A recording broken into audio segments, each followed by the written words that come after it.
Okay, everyone, welcome. It's Chris. Thanks for coming by. We're just starting out the video with the finished painting. So here you can see our finished painting. I'm going to zoom in just a touch here.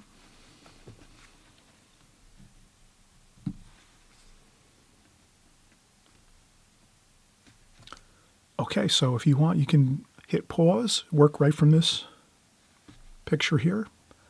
You can do a screen capture. You could take a picture of your monitor, your computer monitor, or your laptop computer, or your iPad with your phone. Lots of ways to do this. You can do a screen capture. Most of you are really good with electronic equipment, with your phones and so forth and computers, so you'll figure it out. This is the painting, and you can work right from this. You can draw and paint from this, all in this one first section here. And then right after this, we'll just get started.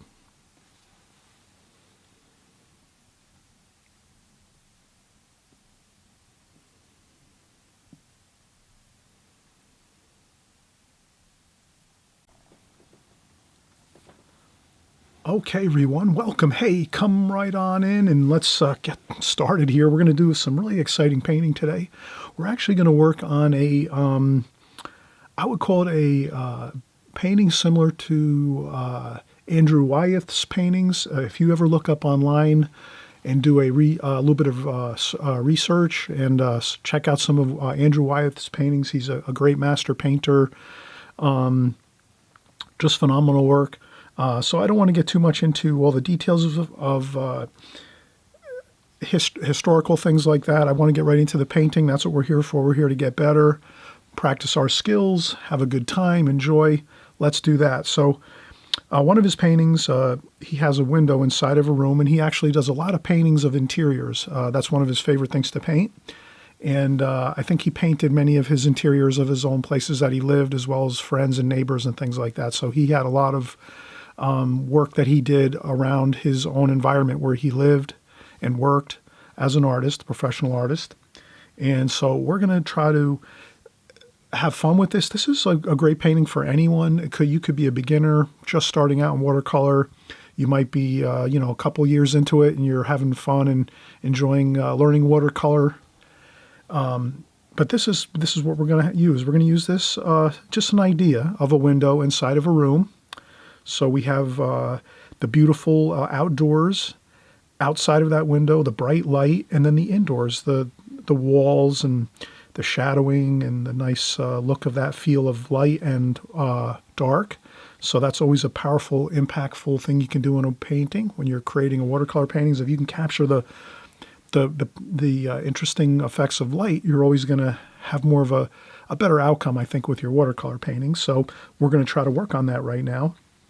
So let's get started. I'm just going to take you through a few things I'm going to do here. One will be I'm going to work from my laptop, which is across from me. This is my iPhone. So I do have an iPhone here, and I looked up the picture. So you can do that. You can go online, use your laptop, your home computer, your iPhone, Samsung, whatever type of phone you might have. You can look up Andrew Wyeth, and you'll find the painting that you just saw there. It's one of his most famous paintings.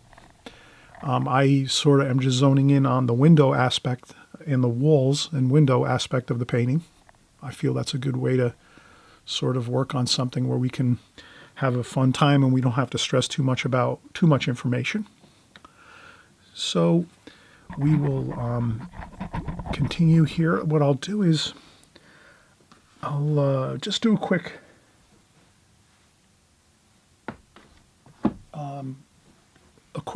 few things here while we're doing some setup here.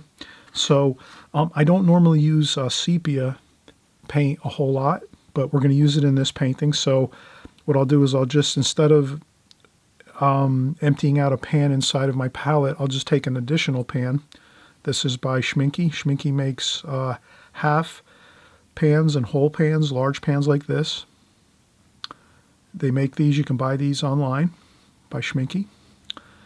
They make these palettes as well. This is a great palette. I think this is the best palette I've found for just all-around painting for watercolor artists, whether you're outdoor painter, you paint indoors a lot. This gives you lots of palette space as well as lots of place to put your pans.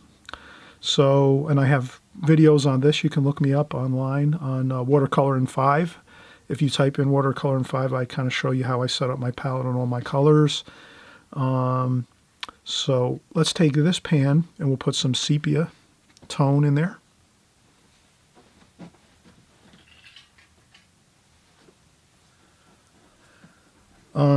I like Winsor & Newton paints mostly. That's what I use 75% of the time. I'm always using Winsor & Newton paints. Winsor & Newton paints. I find that they're just beautiful. They're all around. I just find that they really look great and they handle great in the palette and on the paper. So I'm just going to fill up my well here with some sepia tone paint, Winsor & Newton. And then what I'll do is I'll just double stick tape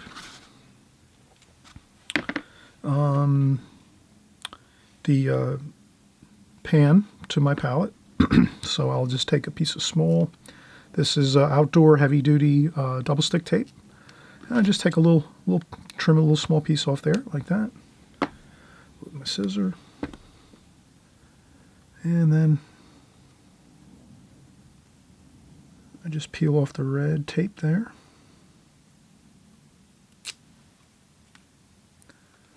Like that. And then I probably can flip this over, I think, but I'm not going to do that so I don't dump anything on my paper. And I just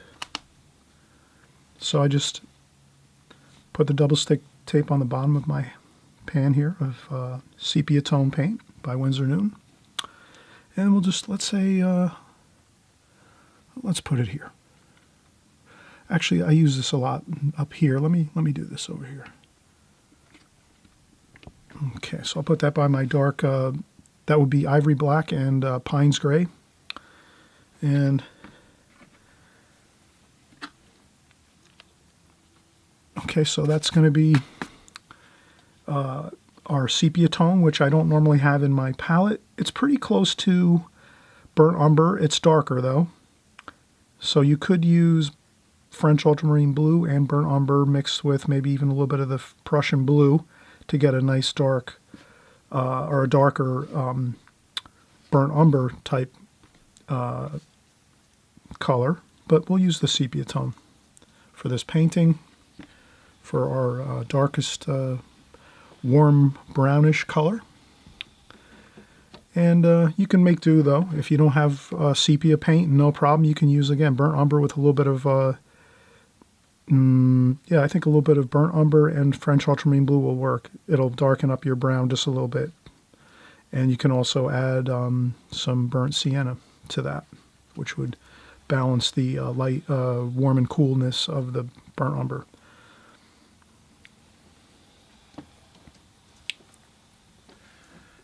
And you can be creative and, change around the colors eventually if you try it in this fashion first. And then you can go and maybe do a different color scheme in this painting.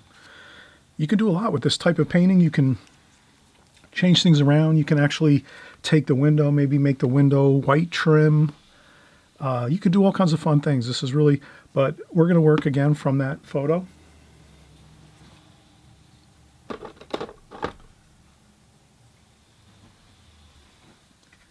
And I'm going to get situated here. I'm going to use some more, here we're going to tape off our borders of our paper. The main thing here is you have to use rough paper. So make sure you have rough paper when you're doing this composition. That's really a key part of it. If you use rough paper, you're going to have a real fun time with the textures and all of the washes in your painting, this painting. If you don't use rough paper, I don't think it's going to turn out that well, because a big part of this painting is the rough textures and getting some of the really nice textural qualities of the walls and in the washes and just overall. So I'm just putting out the tape onto the border of my paper. This is kind of good too, so you can see my border of my paper here. And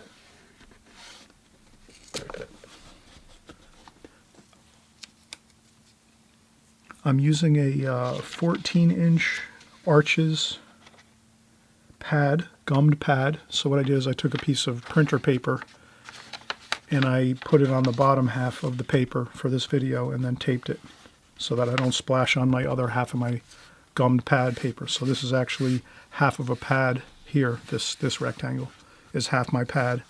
And then I just cover the other half with my printer paper with a piece of tape so I don't splash anything on down here.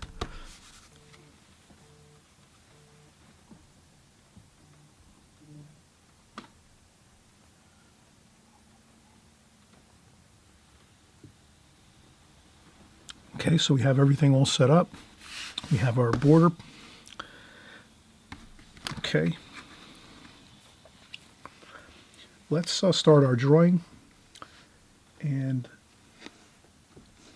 basically, I think this is just a window framed out with some timbers, some trim. So this is nothing too complex. You can use a ruler. Let's use a ruler. I have a half a ruler here. And let's make the window about, so just for, it's always good to maybe lay out our, I'm looking at my reference material and I'm saying, okay, my window starts about here. And then it's about, so it's a good amount across the page here, about there. And then if I go over here, the window comes down about 3/4 of the way, maybe 2/3 of the way. So if we go 1/3, 2/3, so the window starts here.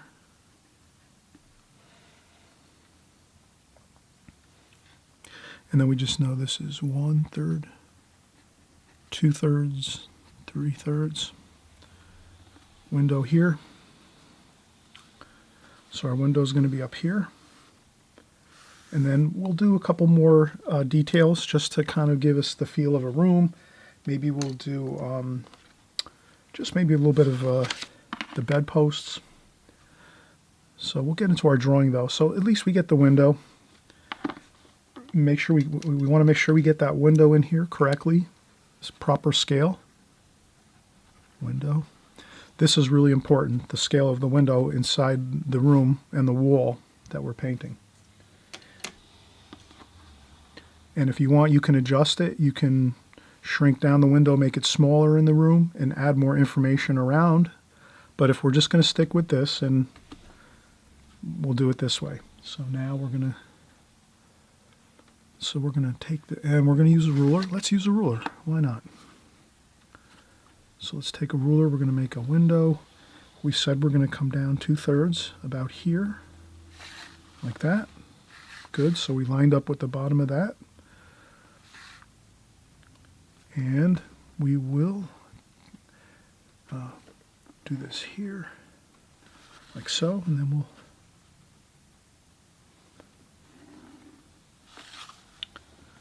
okay, now when I'm looking at my composition, I'm noticing that this looks pretty big, a little bigger than I'm anticipating. That's not a problem though. What I'll do is I'll make the trim of the window the outer portion of this square, which will kind of shrink down the idea of everything. So I can see right away that we're going to have trim all the way around. Let's get the trim here. And we'll maybe make the trim across like so. And like this. And then there's a sill on the interior of the window. So we'll make the sill. That'll hang over the edge of the outer trim, vertical trims. So we have the vertical trim this way. We're going to make the window sill trim a little bit beyond the, like that, beyond the edge of the vertical trim. So that'll be a little interesting detail, this little tiny bit sticking out. That's important to have some variation here. And then we have this here underneath. So we've got this good underneath this trim. This is going to be dark shade, so we don't have to worry. Then we're going to go with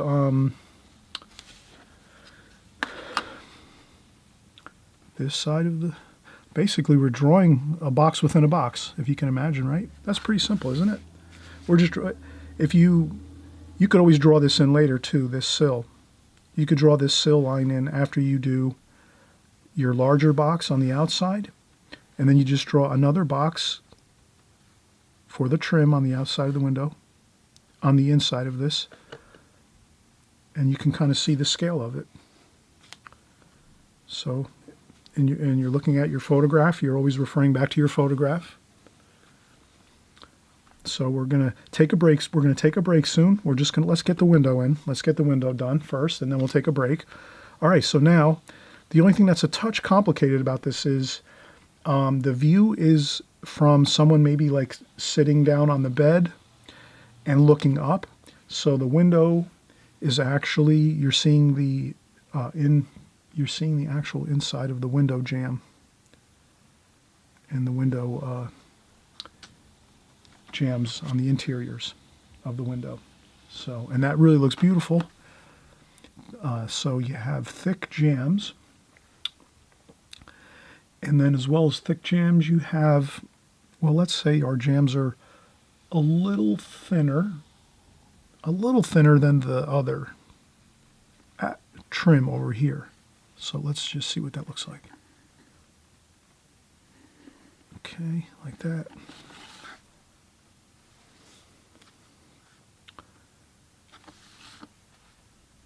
So they're a little thinner, the jambs over here. And this jamb is a little thinner over here for the, like that. And then here you have the top interior jamb of the window, like that.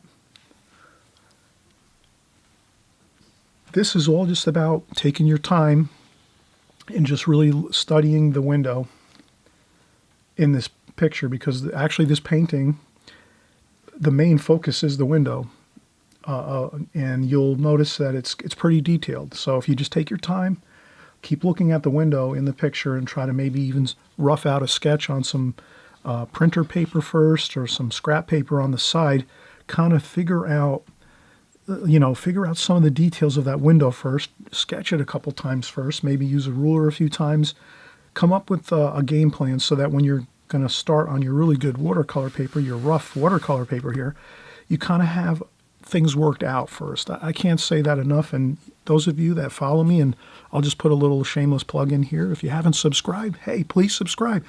This is what it's all about, learning all the details of watercolor. So if you come by, you subscribe to my channel, you hit the notification bell, you're going to be learning the best knowledge you can in watercolor.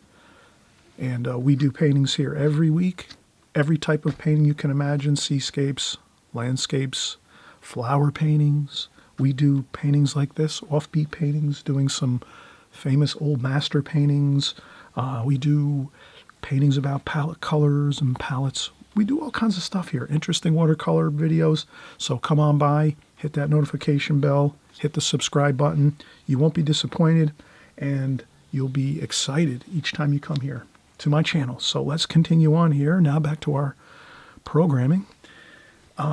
Let's do so far we have the exterior trim on the wall that's actually tacked on the wall of this bedroom.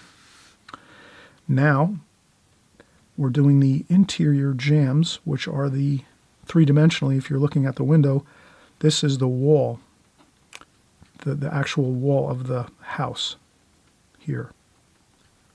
So you're seeing the exterior trim, then you're seeing the jamb where the window sits in, and then now we'll do the window itself, the sashes of the window. So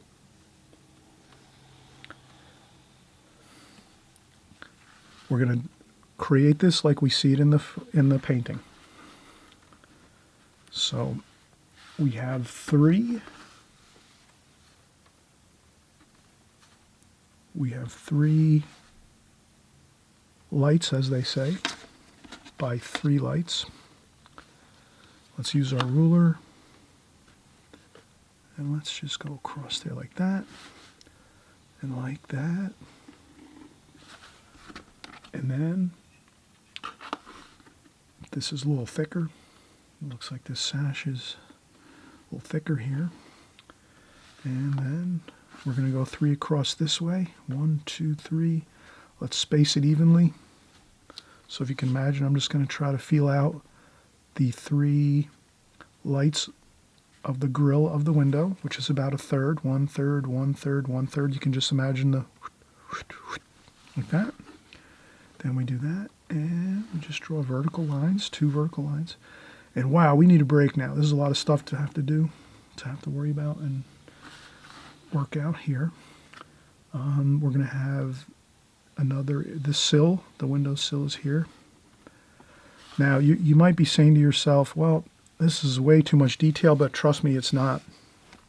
Carefully study what I'm drawing and study the picture too, the actual finished painting by Wyeth. Try to get this window really, really nailed down nicely. Really try to get all the details of it, because that's the focus of the painting. And wait till we start doing some of the trees outside this window and the other part of the house. So when you're looking through this window, you're seeing a portion of the exterior of the house. Really exciting. So that's really, really cool. It almost takes you from the bedroom out into the outside world through this window. So that's what's so exciting about this painting. So that's why I try to really kind of get the window and all the trim as best as you can. Doesn't have to be perfect, but try to get it pretty good.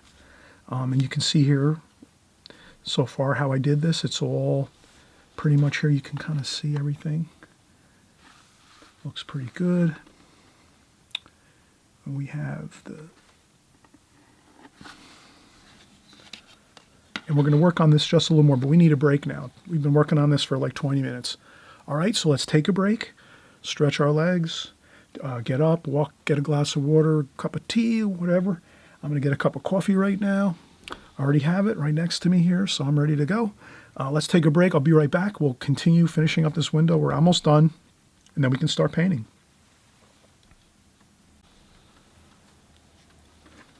Okay, it's Chris Petrie, and we're back, everyone. Thanks so much for working on this painting together. We're going to have a fun time. We're going to continue.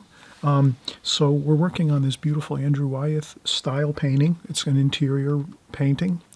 And I'm hoping that I can get you, the viewer, who might be new to watercolor, to do this painting and not get bogged down in too many details and then get frustrated and just, say, I can't draw this window, it's too much. That's why I'm just going to show a quick way to do this window in this interior without getting too bogged down. You can see here I did a lot of details on this window so far. But if you want to just do a simple rendition of this window, you can really actually do that. So in essence, if you're new to watercolor and you don't draw all the time and you're not used to all the, hash marks and all this kind of stuff, no big deal. When you draw the window in this interior space, I would just do a quick, it's more or less,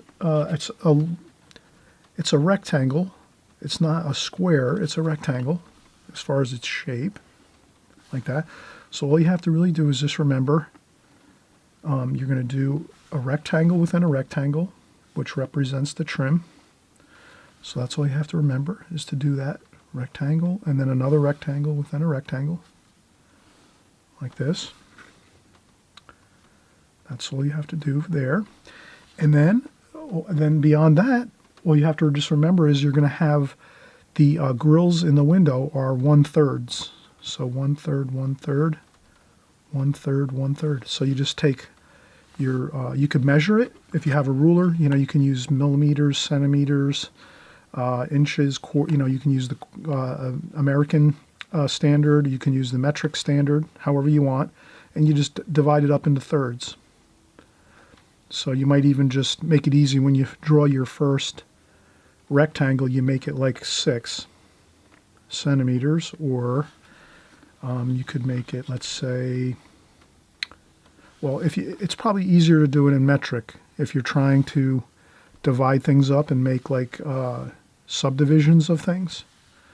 So, but to make a long story short, however you have to do it, you just get your rectangle within a rectangle, and then you just want to make your thirds like this for your lights in your windows, like that. And this one here is a little bit larger, according to the picture. So this one will be a little bit larger. And that's all. And then you would just follow the same way once we start painting, you're going to follow our painting techniques as you go through the painting, except if you don't want to get bogged down with all the window sills and angles on the interior of the window, so on and so forth. Just keep it real simple. Just keep it a rectangle. I'll even kind of make it more simple here. A rectangle, then another rectangle within that rectangle, and that gives you your trim around your window. And then you have your grills in your window, your actual glazing, your window glazings. And this one's a little thicker here, like that. Once you have this drawn in pencil, you're set. That's all you need to have. If you want to go the detailed route, well, we have it here. Let's continue on. So we will continue with our drawing. So now we have the window completed. There's something on top of this window, so let's draw that in. That looks like maybe a small cup or something like that. We'll put that there. We have some shadows from this sash, so let's do that. We'll add that shadow there. And actually, I also have to draw in the window trim here, actually. So if you can imagine, there's actually another, again, there's actually 3 rectangles within each other. There's the room interior trim. There's the actual jamb of the window in here. And then there's the window frame, which I'm going to do now. So I'm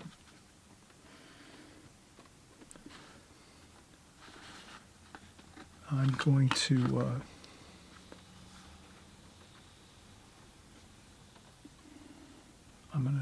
fill in all the minor details I see.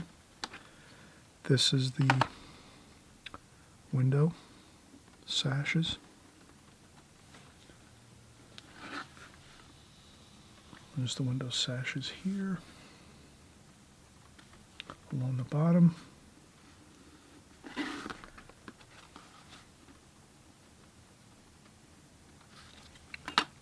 And then I will make the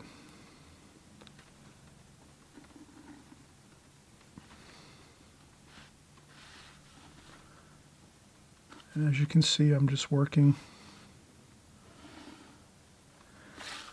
the lines. I want to make them the same thickness as I see in the picture, in the painting, so that when I go to paint it, it's going to come out correctly. And this is dark here. This is a little lighter. This is dark here. We'll work that out as we go. The tonal values, the lights and darks of everything, we work that out as we paint. But we get down the critical information for our drawing.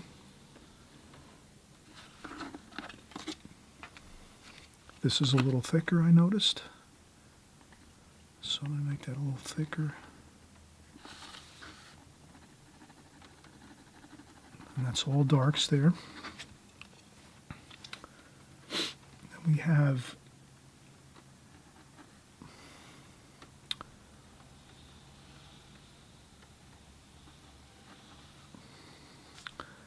That's plenty of information, I think. Too many pencil lines will get us in trouble. Let's not do that. Let's not do too many pencil lines. And I think we're...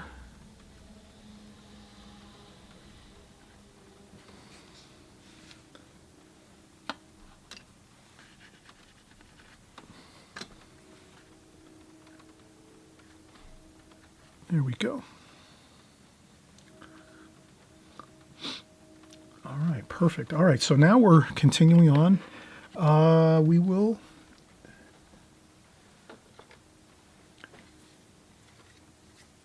Next, we will get the trim along the bottom of the wall. Let's see. Let's do the corner of the wall first here. So there's a corner of the room here. There's a wall in the corner of the room. So let's do that like that. And then we can erase a little here, just a little bit with our kneaded eraser. So we'll erase that line a little bit. Now we're going to look and say, where is the post of the bed compared to the window? So if I take the window and make a level line across, let's see in the picture, it's just a little touch above the window sill. So that's going to be here's going to be so we're just going to make the top of the bedpost here.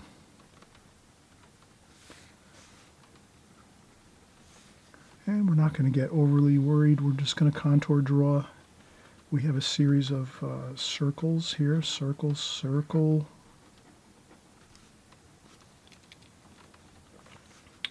Then we have a kind of a bell shape there. Like that. And then we have a thicker portion of that, and we go like this, and then we have the pillows on the bed and the bedspread and covering. So we're going to make a nice bedspread. We'll make this comfortable looking. This is as if we're relaxing. Maybe we're in bed reading a book, enjoying ourselves on a nice day inside, and we're enjoying a look out the beautiful window. We're seeing the outdoors, and I think I'm going to leave the, I'm trying to think if that's going to work out with our scale here. Okay, I think the bedpost on this side would be further to the left outside our picture, judging from this. So I think we'll be okay. We can leave the one bedpost here, and that'll be fine. And then we'll put our chair rail on the wall here. So let's do that. And that's simply just a couple lines, 3 lines.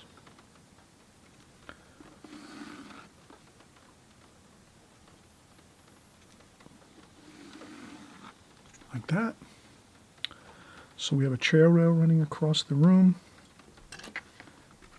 Over here, it's going to angle back this way.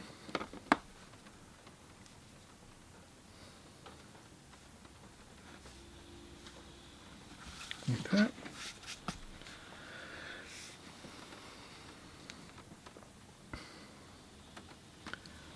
And I think that's good. I think our drawing is complete. We have everything, all the information we need. We have the window. Lots of detail on this window. Remember, if you want to simplify it, just get down the basics of it. The outside trim, and then the lights of the window panes themselves. Keep it simple. You know, if you like the real details of things, well, then you go in and do all the details. If you want to keep it more simple, then just simplify it. Don't worry about all the lines and real, detailed part of the window that we did here. It's fine if you do a more simple version of it. And again, we have the walls, a simple a bedpost here, a bed, some like bedspread. You know, we're gonna have a nice little look in here of a nice comfortable room. And then we're going to have all the outdoor things too. We'll also get that going. Let's take a break. Again, we did a lot finishing up our window.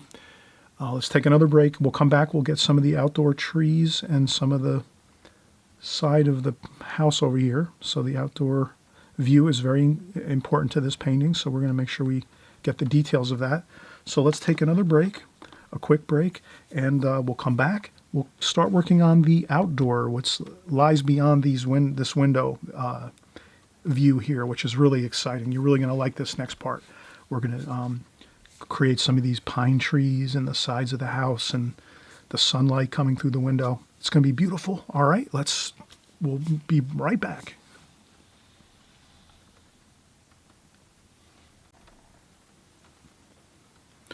All right, we're getting back. We're going to finish up our drawing. Just a touch more details here in this window section. Let me see if I can turn down my lights just a little bit.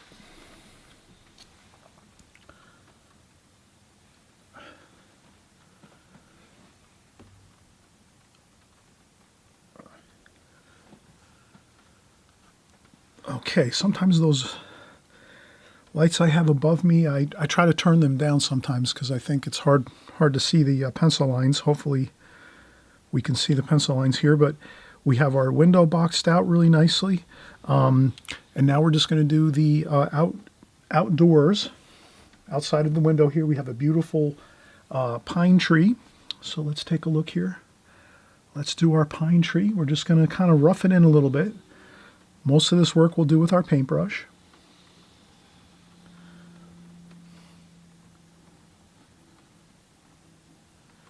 We'll do most of this again with our paintbrush, but we're just going to kind of rough in the... And what's fun about this is we'll have a lot of fun creating the pine trees outside of this window scene here. It's lots of details and nothing too difficult. You know, pine tree, you're just doing lots of little small fine lines here along this window. The window is sort of hiding the pine tree a little bit, so you're not having to do as much worrying about how it's going to turn out, because if you get a few lines here and there correct, you're going to turn out fine. And then up here we have another bit of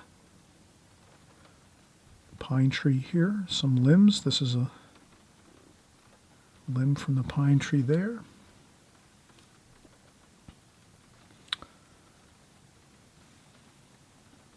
And another there, just a little bit there. And this one here I think is a little more, I'm going to just zip that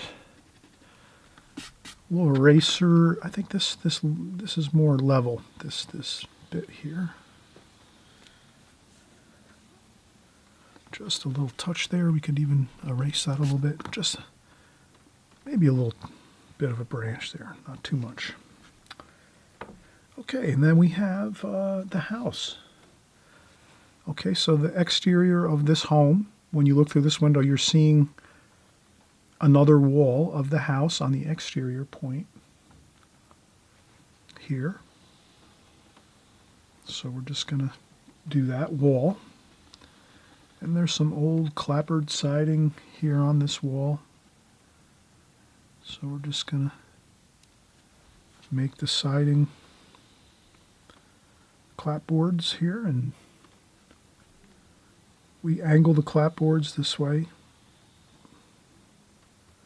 and then as they come down we level them out, so by the time we're down here we're straight level.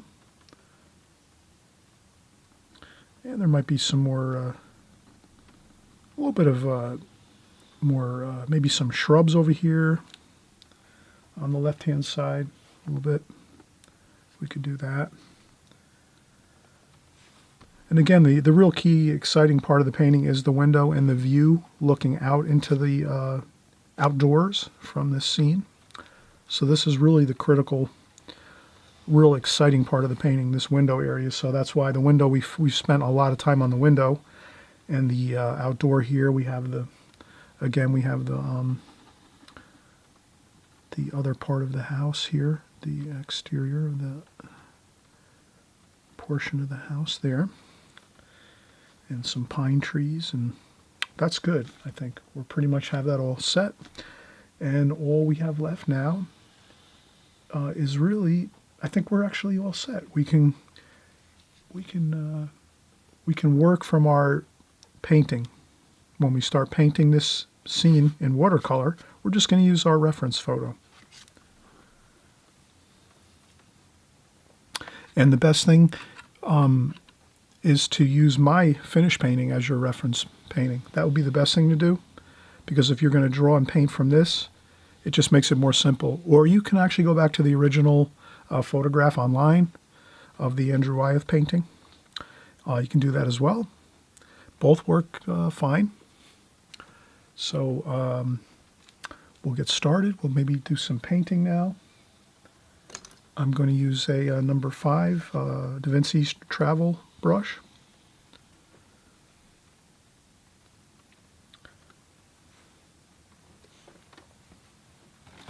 Fresh, clean water.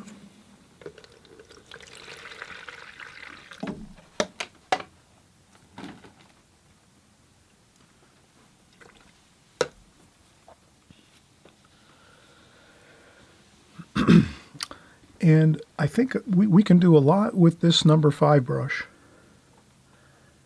in this painting, because the painting is, you know, like a 6x8 size painting on Arches rough paper.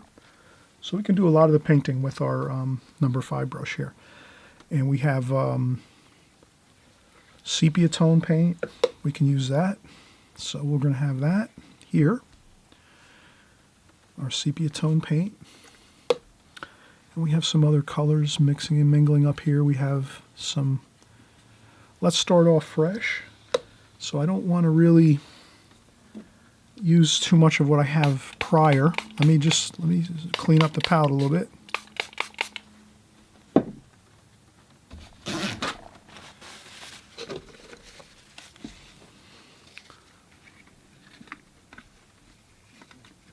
So I'm going to just clean up the palette a touch.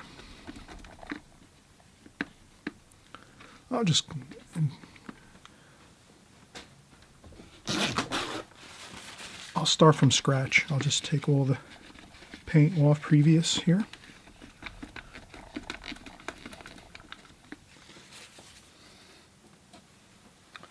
Okay. And now we're going to go in. We have sepia tone, burnt umber, French ultramarine blue.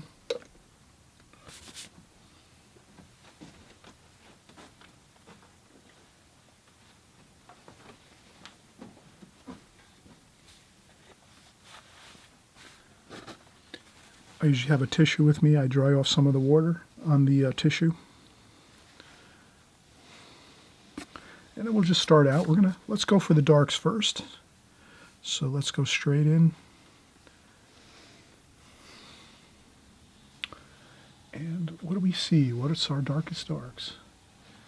On the window, I think up here is pretty dark. So we can do this. This is the actual window frame, the sash of the window actually. Let's do the sash of the window, the darkest dark.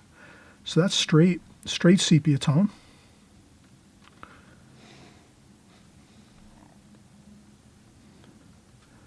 And if you start with the darkest darks, you can't go wrong.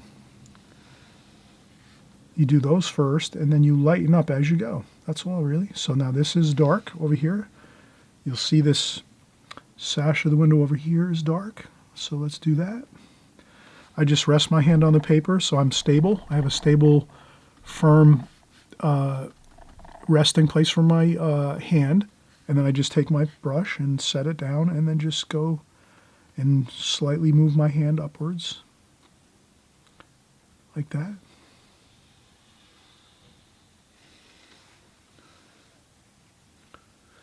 And let's see, we have, so I used burnt umber and sepia tone.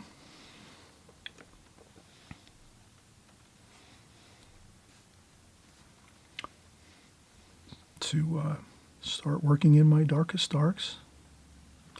Here I just set the brush down and then just slide the brush over a little bit at a time.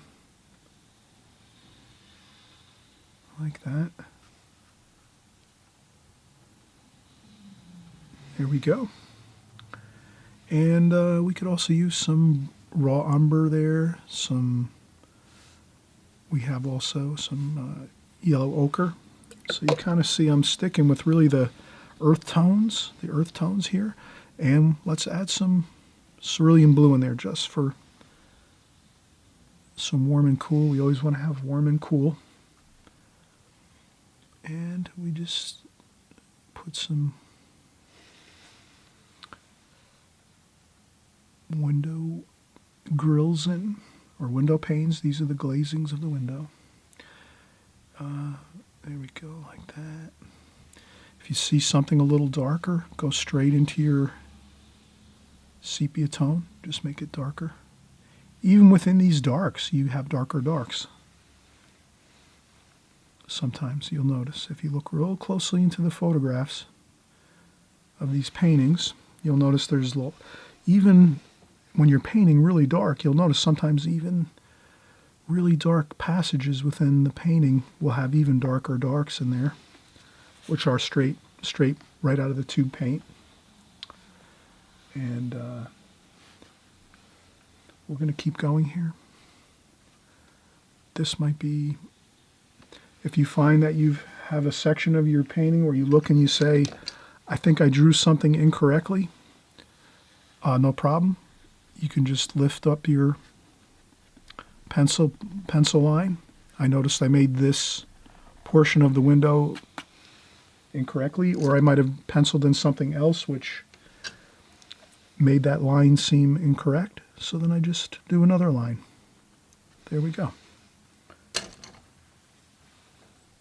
And then we just start another line this way. And this is the other sash of the window, across like that. You can add a little bit of water to a few spots there to the line, and then take a tissue and lift up.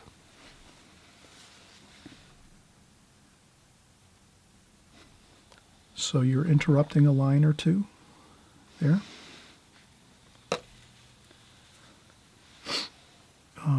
Let's see, cerulean blue.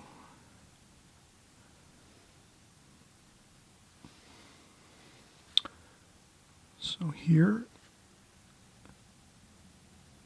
a couple vertical lines.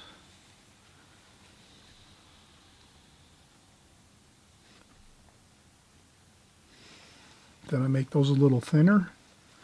Here we have the idea of variety. So we're making these lines of these window grills with variety. Color and tonal value. So you see I'm using some cerulean blue to lighten it up here. Then I can go in and go straight into the sepia tone, nothing else. Pretty much straight out of the tube paint. And then you can just add that in a few spots.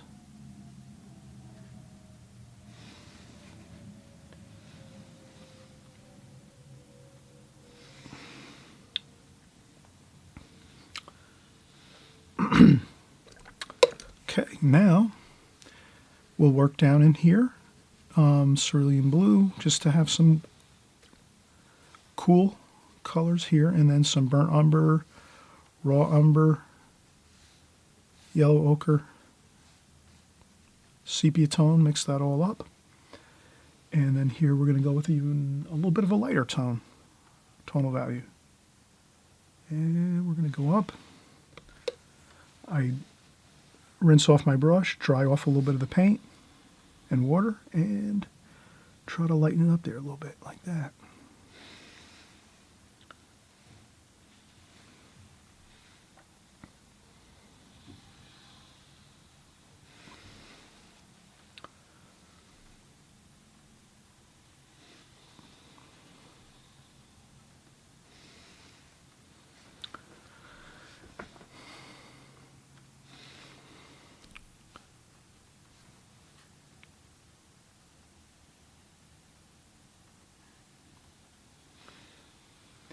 And I'm going to go like this.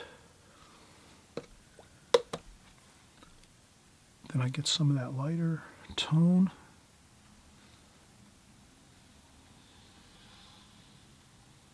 This will dry a little lighter. So how you see me putting it on now, know that it's going to be a little lighter in tonal value when it dries. Usually approximately half. So if you put something in watercolor on your paper, it'll lighten up about halfway lighter than what you start out with when you put it onto the paper, when you're painting, approximately.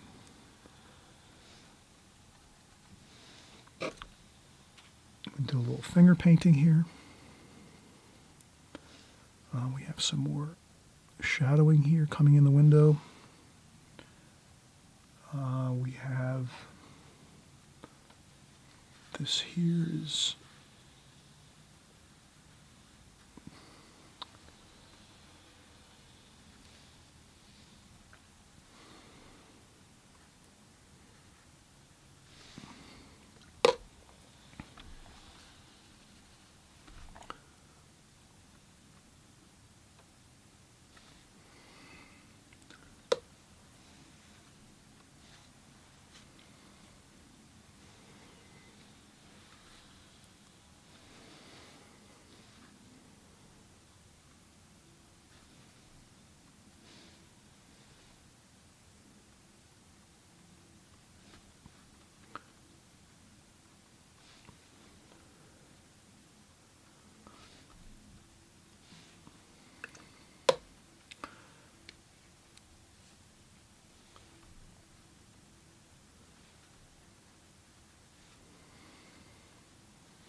and some darker darks up top here, you can see above the window.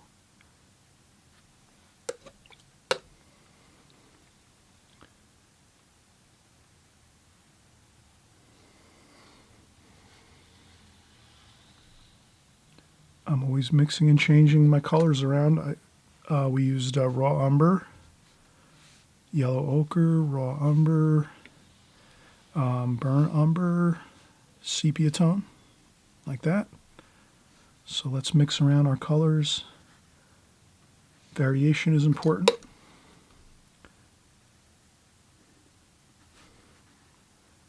And we're up above now, the ceiling, so we can kind of flow out there like that. Remember, the window is the most, this is the most detailed part of the painting, the window. So once we finish up with this window, which will be the main portion of our work, we're really going to do a lot of intensive work here on this window area. Once that's done, then it's like easy. The rest of the painting's real simple. You're going to see that as we go. I'll show you exactly how we're going to get this done. The window part, it's a little more difficult, but when you get this window portion of this painting completed, the rest is going to be fun. We're going to be doing some swirling brush strokes for the walls, some tapping with some finger painting. We're going to do some tissues and blotting. So the walls will be a lot of fun, real easy to do. This is the most challenging and tough part of the painting, but once we get this area done, the rest of the painting will go easy, and you'll just see how beautiful it's going to look when we're finished. So stick it out. Don't get worried about if you have a problem with your window when you first start out. Again, I always say, if you can, sketch it out a few times on some paper, some printer paper first. Get the feel for the window, how you're going to draw it, space everything correctly, draw it a few times first.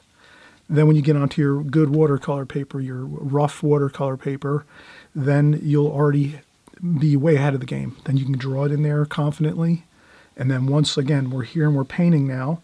You're painting this window. You're confidently getting in your darks first. You get your darks in first, and then you just sort of work your lights in as you're going. And then once this section here is done, the window section, the rest is real simple, and you're going to see how that works.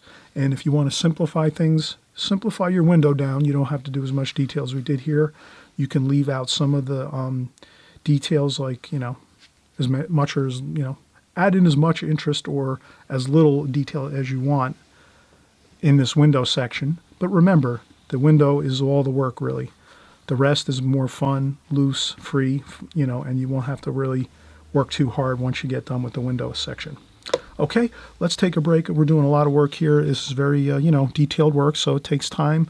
Take a rest, take a break. We'll come back and we'll continue working on our window here to get this wrapped up. And then we'll be on to the fun part with the walls and the rest of the details here. Okay, we're back from a quick break here, and let's get started again here.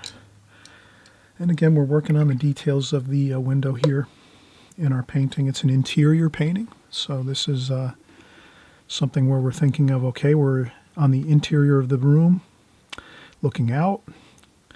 So we're focusing on this portion of the painting, and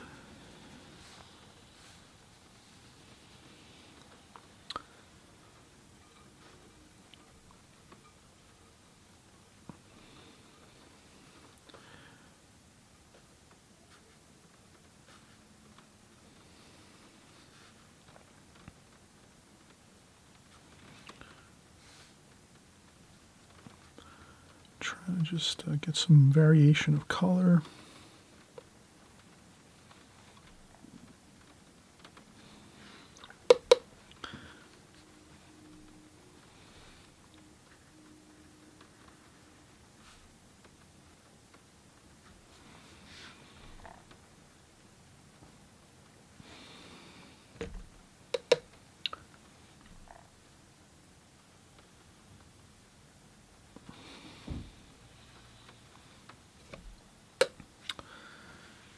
And again, the fun part's really coming up soon, where we're going to finish up with our window, and then we're going to be breaking out into the wall areas where it's going to be a lot of fun. We're going to have interesting textures to do, and it'll be less challenging to work on some of those details.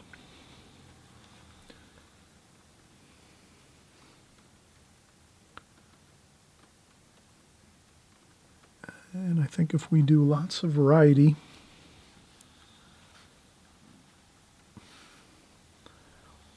we'll be okay. And here I'm just doing the molding on the side of the window.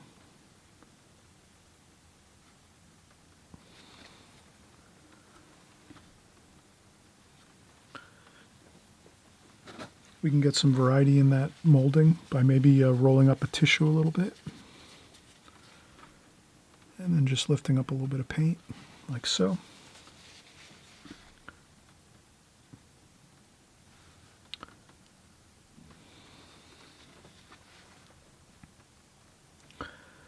And we'll go underneath here. So we have our sepia tone, burnt umber, we'll do some burnt sienna, yellow ochre. Definitely want to get some cerulean blue in there.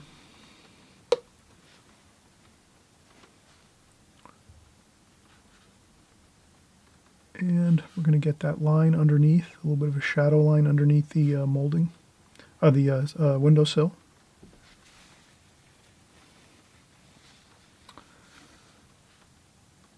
So this would be the darkest dark here, the shadow under the windowsill. Straight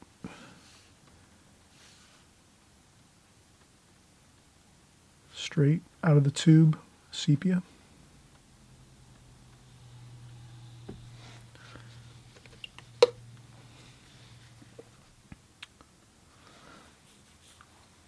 Then we let that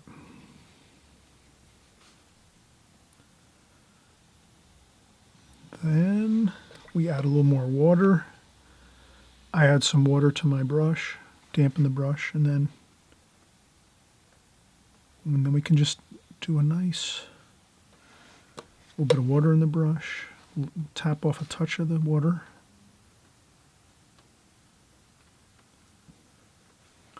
And we go across like that.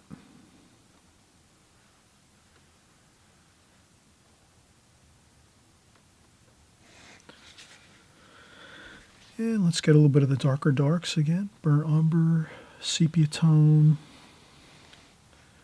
burnt sienna. Make sure we get in some cool cerulean blue.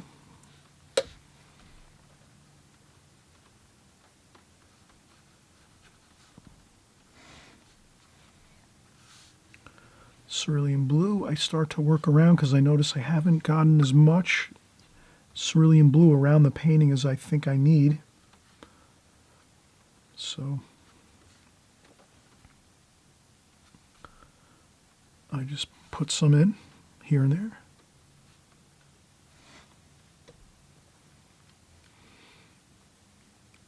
A couple splashes. Okay.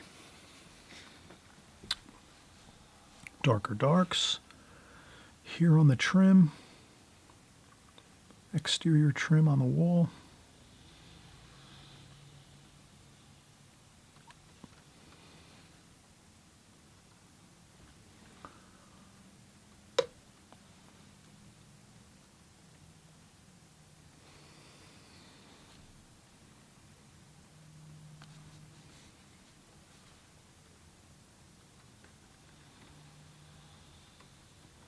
And I just zip on down there.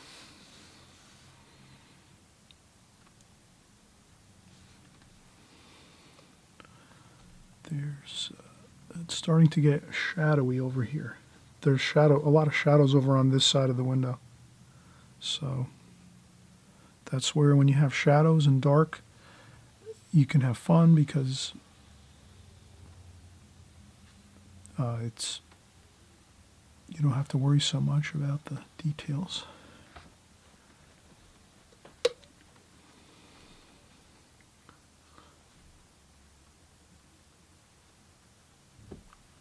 Okay, there's shadowing there.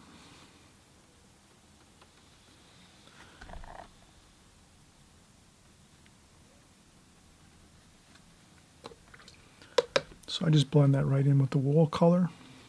So now's the time when you start thinking about your sort of finishing up your window area. I mean, we have some work to do in the window area, but when you start to think of these areas now, you're starting to think, all right, I'm sort of finishing up the window area. I'm getting there. So you start working some stuff out into the background. And we just do some scrubbing. You can do a little bit of that, no problem, because we're doing a lot of glazings on this wall. When we're done with the window, we're going to do a lot of glazing on the wall here. So you can add a little bit of fun splashes and things into the wall color, and it's not going to make a big difference. You're going to be going over a lot of this area with glazings, many glazings. As many as you want. You can actually do more than I do. I'm just saying what I'm going to do. You know, if you want to do more, you can do more. You can take your time and even do more glazings on the wall areas. But this is the key, really, is the window area.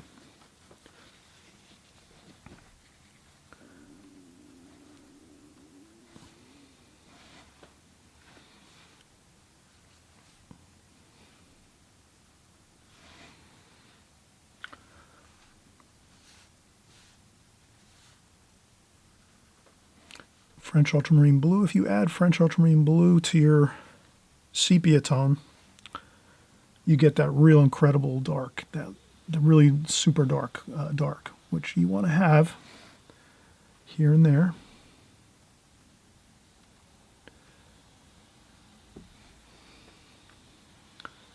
This is a lot of glazings, if you can imagine. This is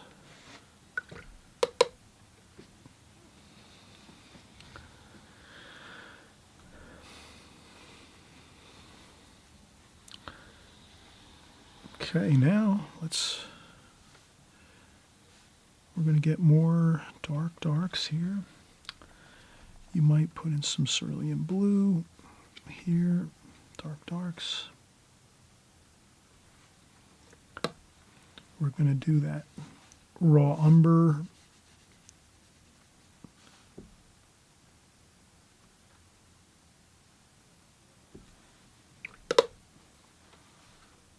There we go. The bottom sash. So we're going to do that bottom sash right there across like that. Then we take some of that straight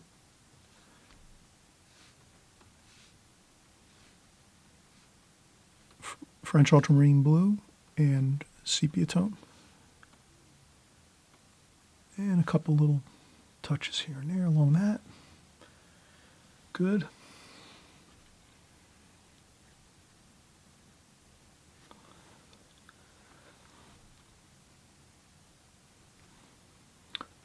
We will do a little more of this here.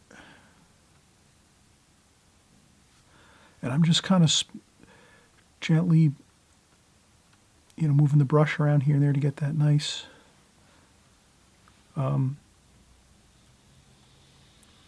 tree feel with the pine tree here. I'm going to switch over to a needlepoint brush.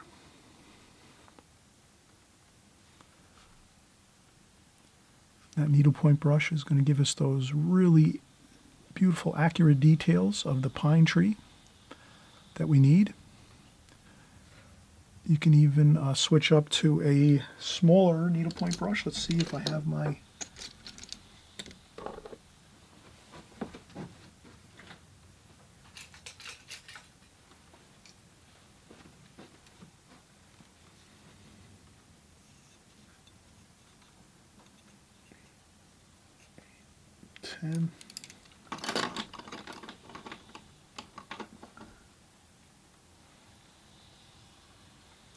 All right, I'm going to open up a brand new number 8 needlepoint brush here.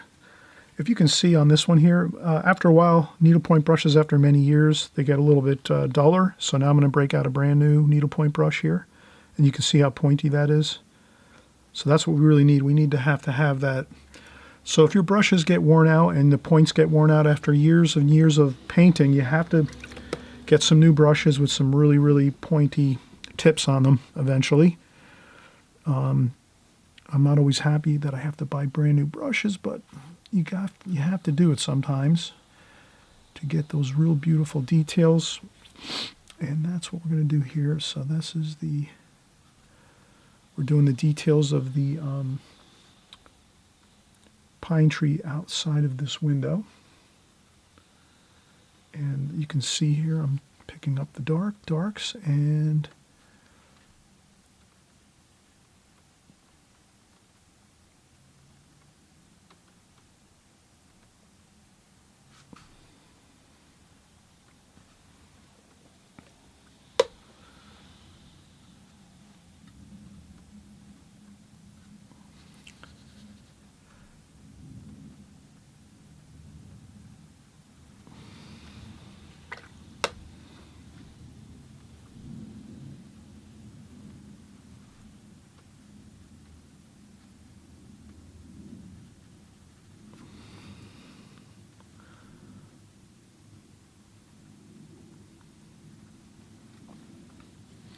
okay, that's good.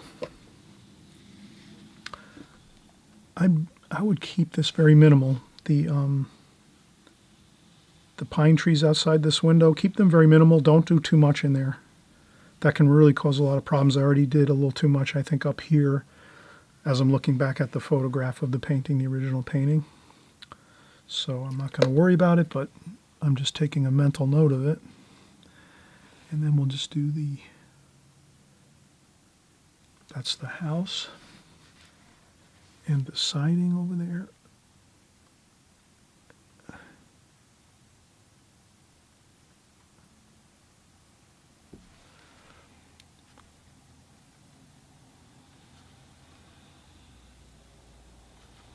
Okay, that's the trim. There's some more, again, more details here I got with the needlepoint brush. Looks good.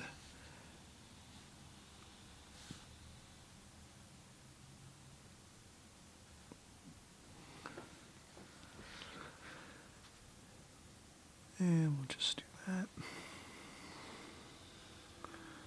And we're just doing the clapboard siding on the house on this side over here.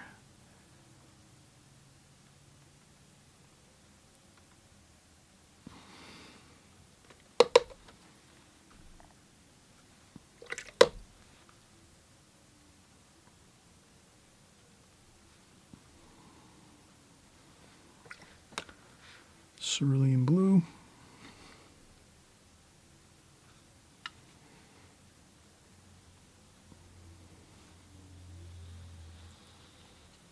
A little bit of cerulean blue in the sky areas, but just a little bit. I would just leave it at that.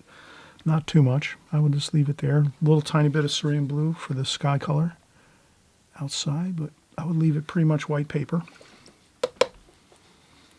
We're getting that feeling of super bright light into the room coming towards us. And once we put all the dark glazings around here on the interior of this scene, you're going to notice that this will really look incredible. The light, the bright light coming through the window will look really fantastic. So let's continue working on this. Let's take a quick break, and we'll come back and we'll start working on this bottom portion of the windowsill. And then other than that, I think we're pretty much good. So as long as we can keep our focus and take breaks, we're going to be fine. We did the majority of the window now is completed. We're going to do our windowsill last. Then we're going to get into the fun part, the glazings around the window and inside the room. And we're really home free once we get this window area done anyway. So always remember that once you get this window area completed, the rest is pretty much fun and really easy to tackle. So we'll come right back. And I just want to mention, if you haven't subscribed, please hit that subscribe button. We make videos just like this every week. So you come by. We're doing everything watercolor here on my channel. You'll have a lot of fun. We're going to do all kinds of interesting videos covering all kinds of techniques, methods, so that you get up to speed on all that you need to, so you can continue to create beautiful watercolors. Okay, so we're going to be right back.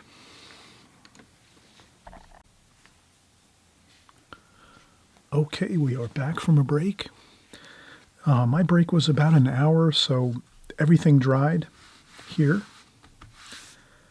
So that's always a comfort. As a watercolor artist, that's comfortable when you know you've walked away for a couple hours and you come back, you know you don't have to worry about anything here when you start to go back in and paint. So we're going to continue here.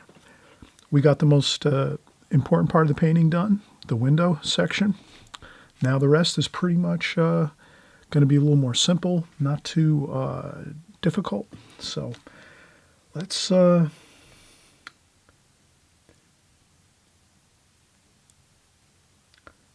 do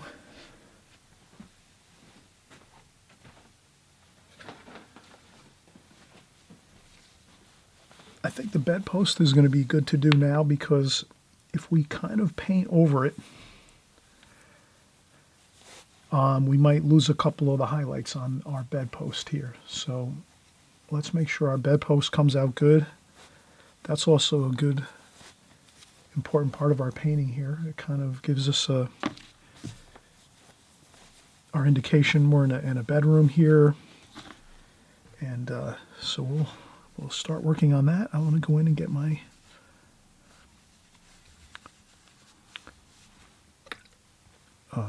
sepia tone here. We added our sepia tone, raw umber, a little bit of raw umber, yellow ochre, French ultramarine blue. And let's see what we can do here. Let's finish up our window.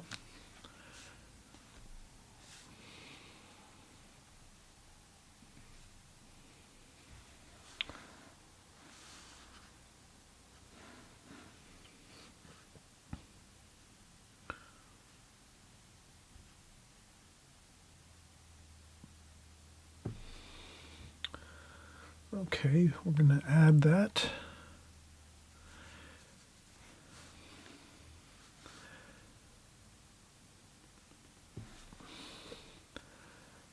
So I'm just doing some detailed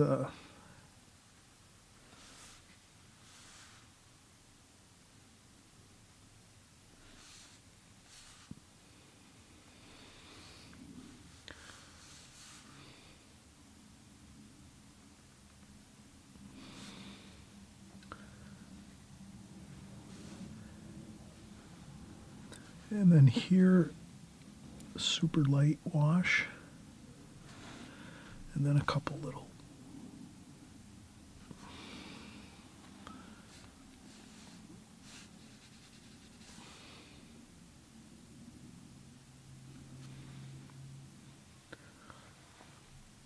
And another darker wash here. There we go.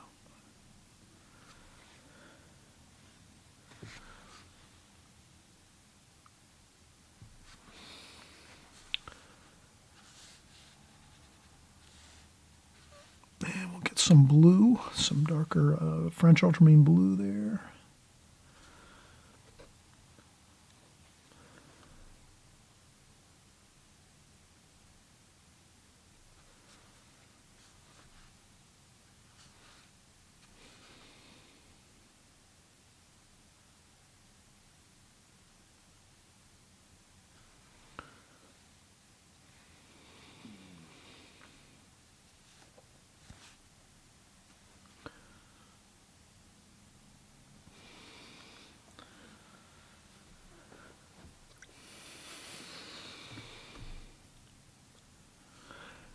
And then a couple little highlights here and there on the siding.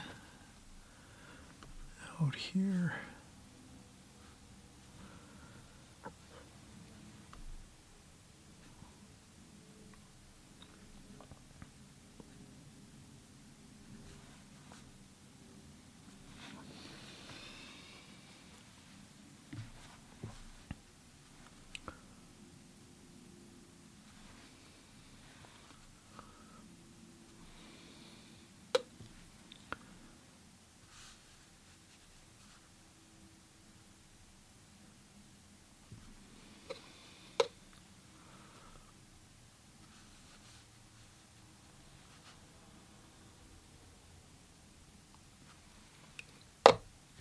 And now I'm just darkening up a couple spots.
Oh, splashing here and there.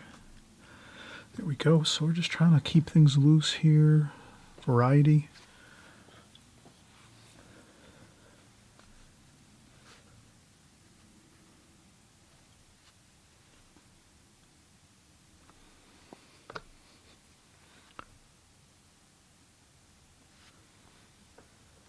That looks pretty good. So we have plenty of variety in the window area. And we captured all the details we needed to.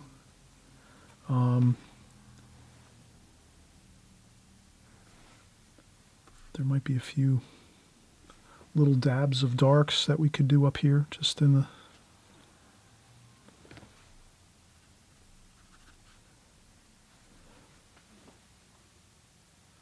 And that's pretty good. That's going to look fine.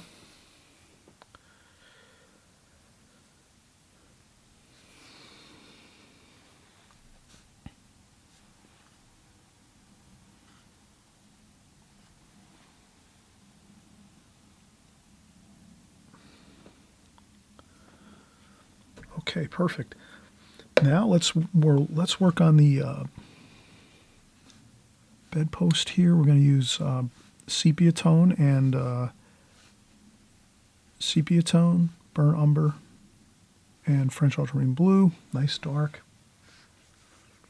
And we'll start here.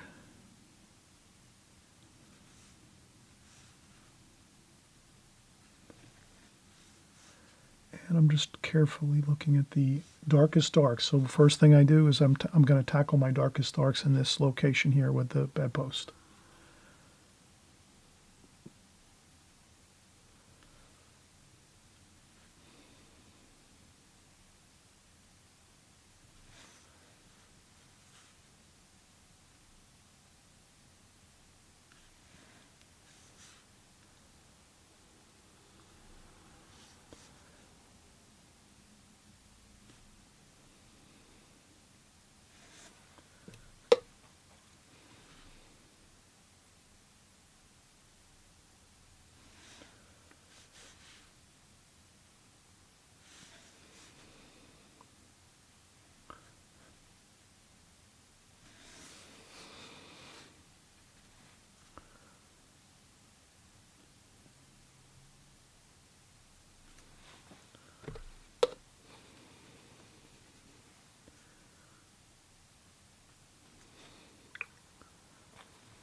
And this looks pretty dark all the way through here, pretty much.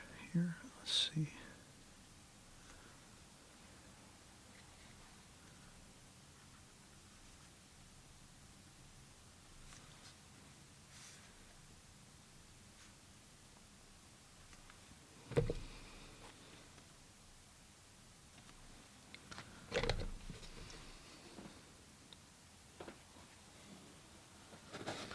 It looks pretty good, and if you have to lift up a little bit with some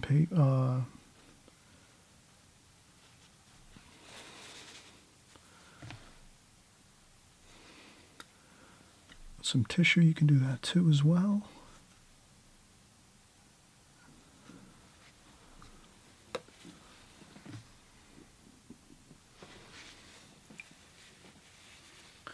Okay, good. And then we'll do some let's do a little bit of shade here, some shading on the bedspread here. There's a white bedspread I'm seeing, so I'm gonna put some shapes here, some darks.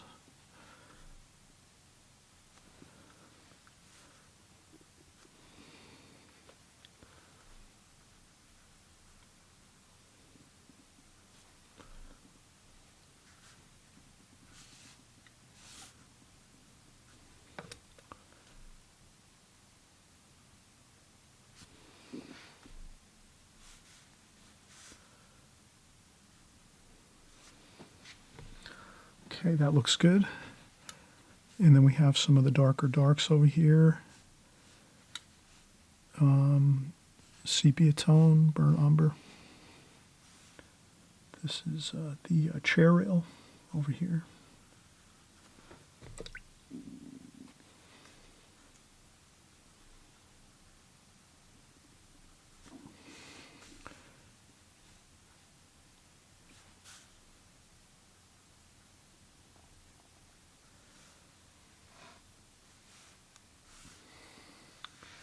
Okay, and then we're going to go across. We're going to do our chair rail.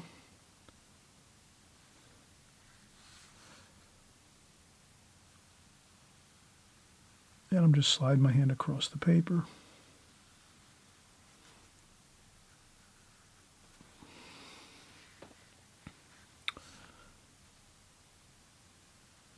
And then I dampen my brush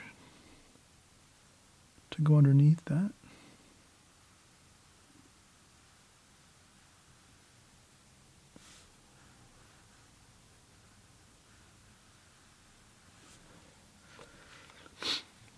going to go with another little bit of cerulean blue, burnt umber, sepia. And again, another, just a quick, really light line there.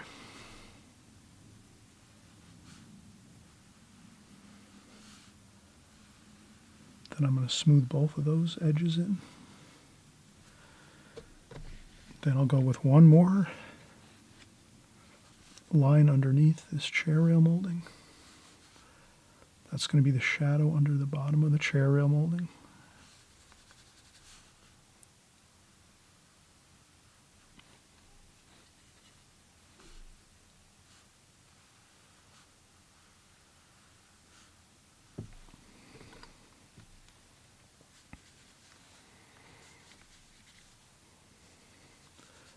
Changing up my colors.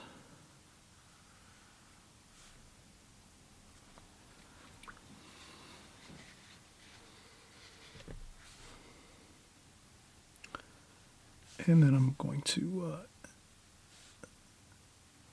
smooth that bottom line into the wall paint.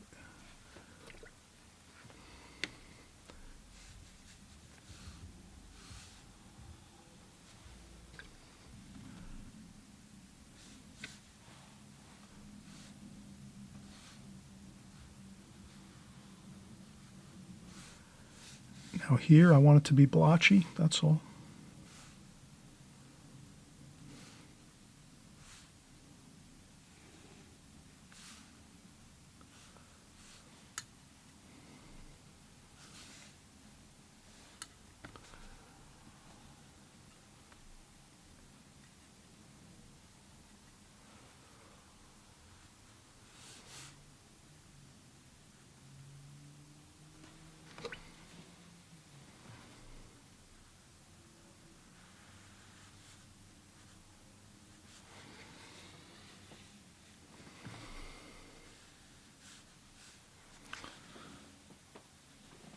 Okay, and now we can step up our brush size.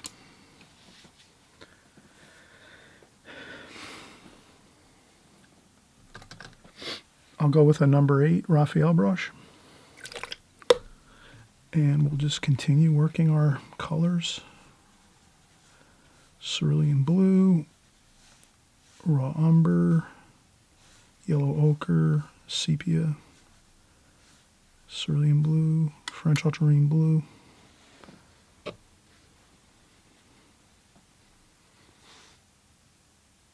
Okay, now I'm going to look up here and see.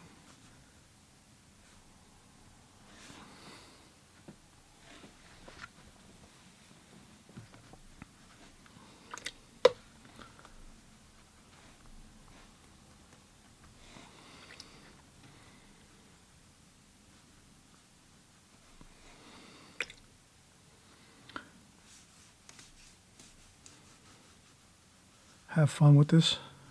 At this point, you're not stressing at all. You're just getting the paint on the paper, the washes, you flow around with your brush, do any kind of brush strokes you want to make it look interesting. We're taking advantage of the rough paper. We're going to remember that this side of the wall is darker.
The key here is not to leave any white paper in these sections over here on the wall.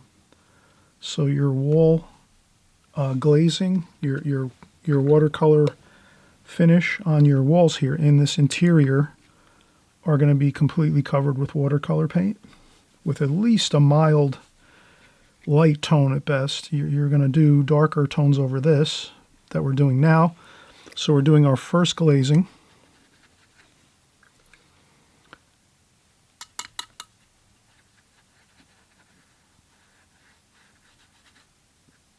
And you can just really get on just a good wash on there, and that's fine. We're done with the bed spread. That's completed now, so we don't have to worry anymore about that. That's good. Windows 100% good. And there we have it. Now we're just going to start getting a very light tone over here. Be careful of this line across here, though. We want to keep that nice crisp line there. But that wall's going to remain very light. So this is all we'll probably do over here on this side. And this will dry lighter.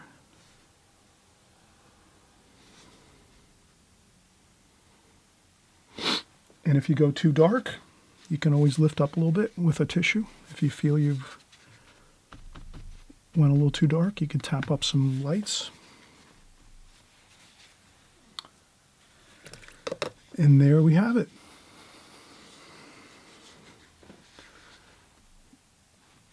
We will take a break in just a few seconds to relax a little bit. I'm just going to get a little darker tone across here on this chair molding.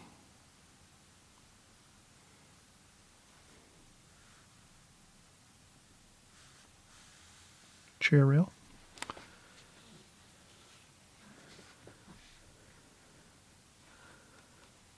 A couple splashes. Give it some texture.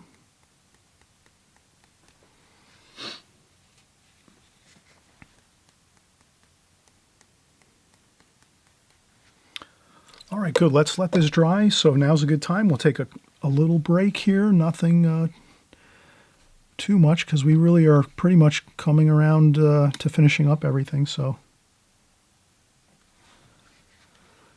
we don't have to worry about that. We're really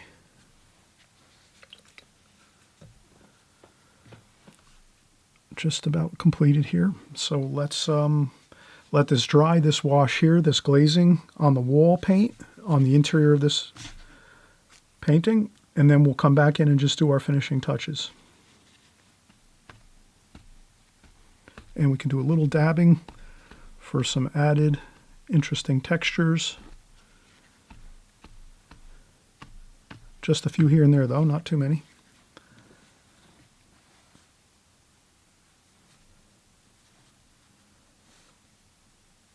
Okay, we'll come back and do a darker tonal value under here.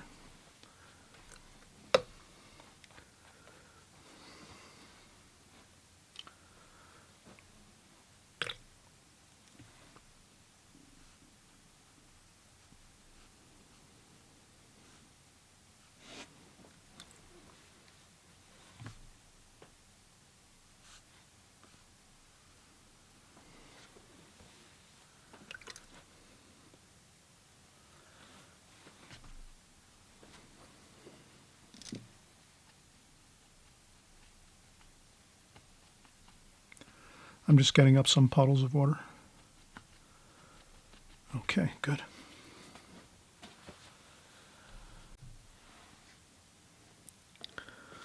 Okay, so we're going to actually do our last glazing now on our walls. I think we just need one more glazing. We put a good undercoat here, our first glazing on the walls. So I think if we go one more glazing over top of this, quite a bit darker, we're going to get that look we're looking for. So let's do that. Let's make sure we mix up some good dark wash here. So up here we'll go with our burnt umber. We're going to go with our sepia tone, a little bit of the blue, French ultramarine blue, burnt sienna, more sepia, maybe a touch of also the blue, cerulean blue. Let's try that. This looks dark. I definitely will say you're going to think this looks dark, but it's going to dry lighter. So I'm going dark. And then you can just take your brush and go different ways with it. That's going to make a better looking effect. We're going to leave some of that light effect with the paper.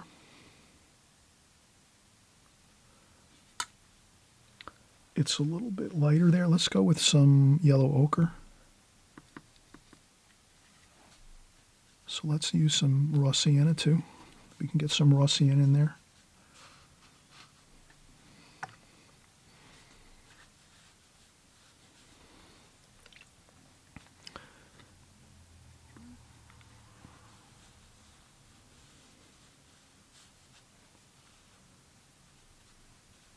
It's definitely darker under here. Let's do that. Let's get some really good darks under the chair rail molding.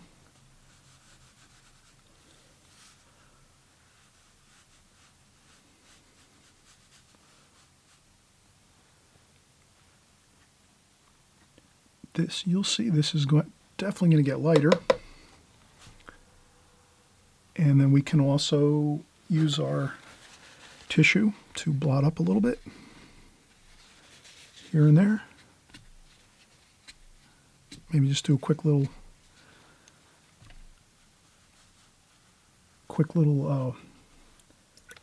blots of the,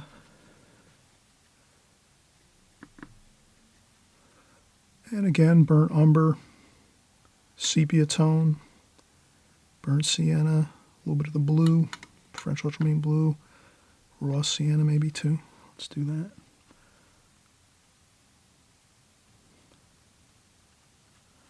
And then go all different ways when you put the paint on.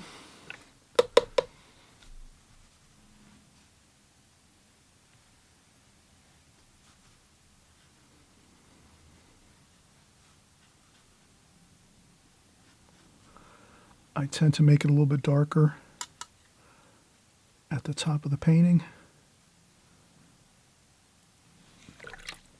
We want to keep this wall light over here. We don't want to go over that.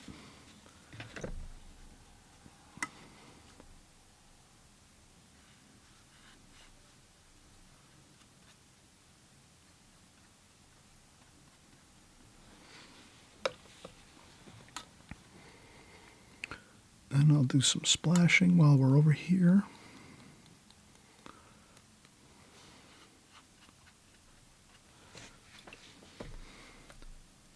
Some cool, warm and cool everywhere. So I want to make sure I get some of that cerulean blue over here as well. And we'll do some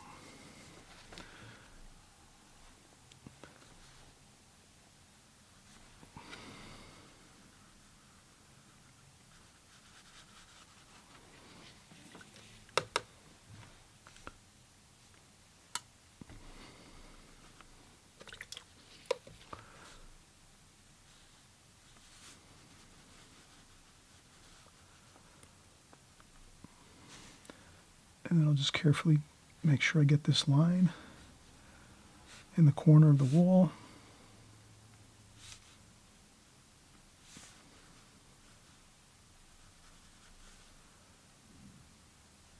Chair rail across the top of that. Make sure we get that okay.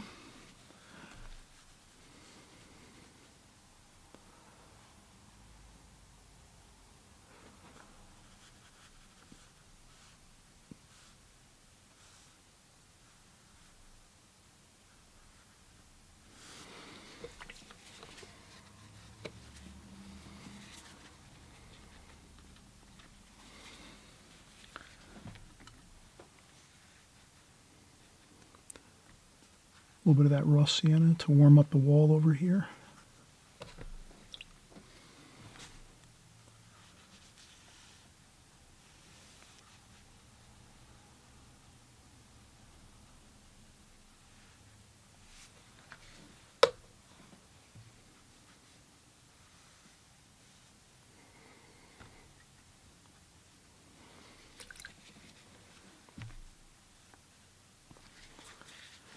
And again, if you feel you went too dark, you can always blot up a little bit with the tissue like that.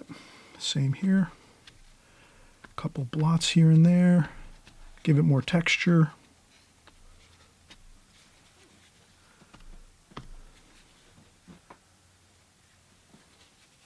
And I think that's good.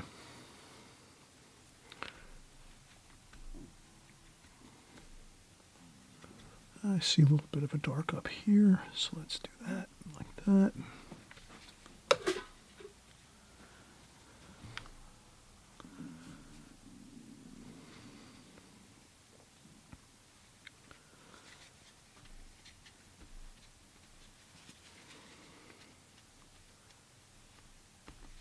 Around the window area, we can have a little more light. We can blot out some lights.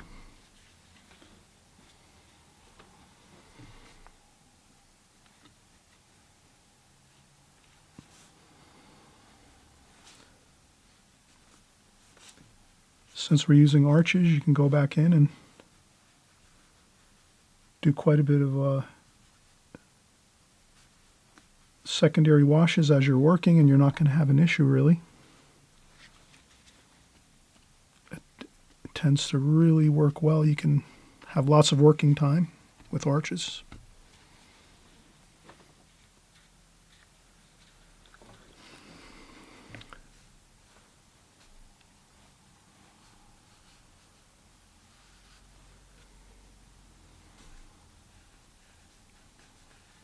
I added some cerulean blue under here, just a little bit, and then I can blot that up just to give it some coolness.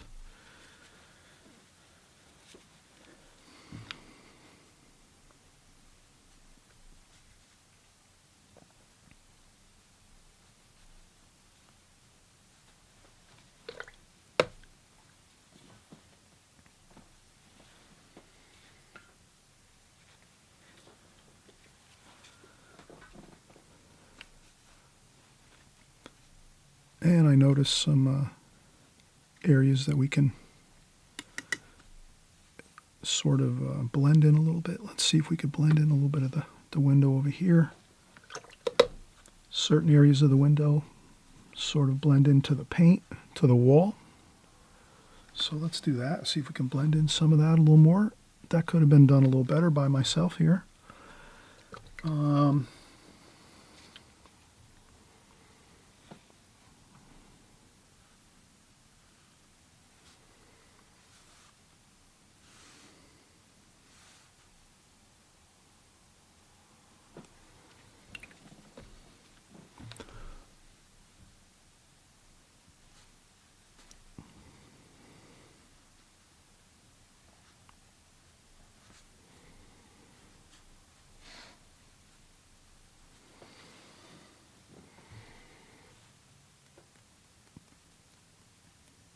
Couple splashes.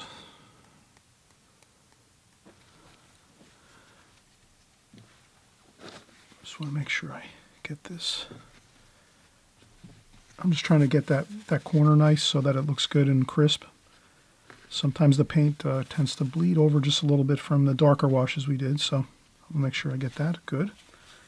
Okay, I think that's actually looks fine. There's a little bit of yellow ochre, raw sienna. Over here a little bit.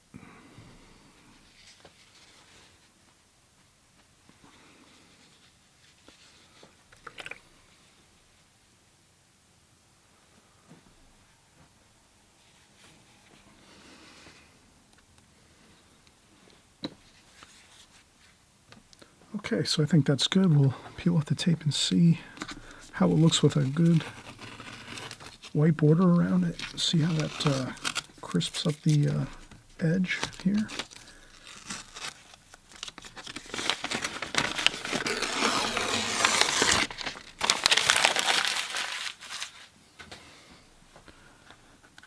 And again, the key to the painting is really the window, and the rest went pretty smooth. As you can see, we just did glazings on the walls to give us that nice textured wall look. We use the rough paper. We have to have rough paper for this painting, that's for sure. Smooth paper might work. You could try it with smooth paper as like another alternative to this to see how that might look. It might look good too as well. But I think the effect looks great with the rough paper.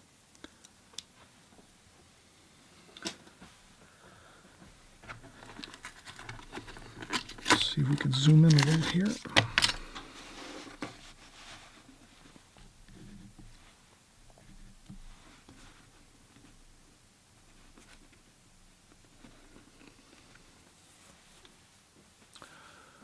Okay, so we're going to actually